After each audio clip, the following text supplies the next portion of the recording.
This is MistOS 4.2 for the Realme GT2. It's based on Android 16 and I've been using the ROM for a couple of days now. Let's divide the review into pros, okay and cons. Starting out with the pros, this ROM is set up very much like a Pixel and it has certain Pixel features like the fast Gboard voice typing, unlimited Google photo storage and so on.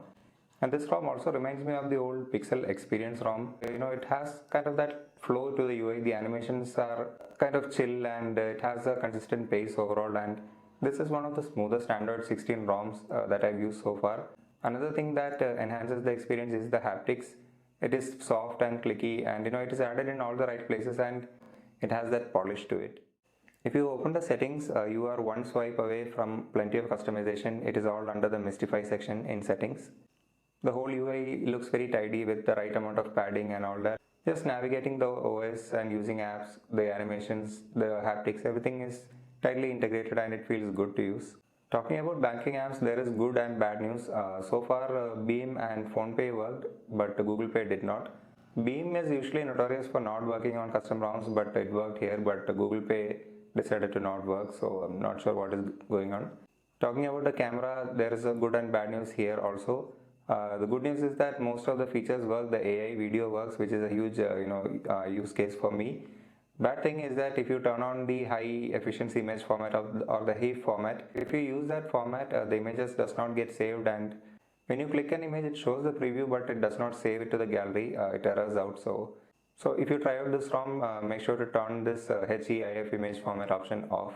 Android 16, it's not exactly very new, but yeah, it is kind of new, and the Material Tree expressive design with the bouncy animations and all is kind of refreshing.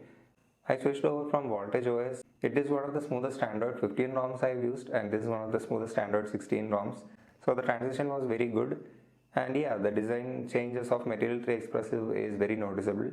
Screen off gestures also work on this ROM, so does double tap to wake. These are two features which were broken on most of the Android 16 ROMs I've tried previously, but it works here. Battery life is also good on regular usage. I don't have the exact screenshot or the exact numbers to show you guys here, but I got around 3.5 to 4 hours of screen on time on casual usage. The temperatures are also in control, so even if you use hotspot and 5G, it does not heat up as much.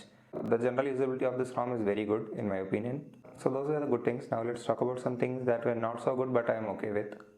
Starting off with Dolby Atmos, this ROM does come with Dolby Atmos, but it also has the volume leveler option in Dolby Atmos turned on by default. This makes everything ridiculously loud, so you have to go and turn it off manually. Talking about aesthetics, there is one thing left behind, which is the icon theming. It does have icon theming, but not all icons get themed. And as previously mentioned, the high efficiency image format or the HEIF format in camera does not work. So those are the okay things. Now let's talk about some cons or issues that I faced while using this ROM. First thing and the major thing for me is the animation glitch. One weird issue that I noticed in this ROM, that I am noticing in any ROM for the first time, is that the night light does not turn off automatically. So I have the option to turn it on from sunset to sunrise, but even during the morning it does not turn off automatically. I have to turn it off manually. Talking about aesthetics, there is one thing that is kind of glitchy, which is the notifications in the lock screen overlapping with other lock screen elements, which I'll be showing on screen right now. So those were the things that I noticed when daily driving this ROM. Overall, I feel that this is an excellent ROM for daily driving. Now yes, it does have some quirks, like if you use Google Pay, this might not work for you.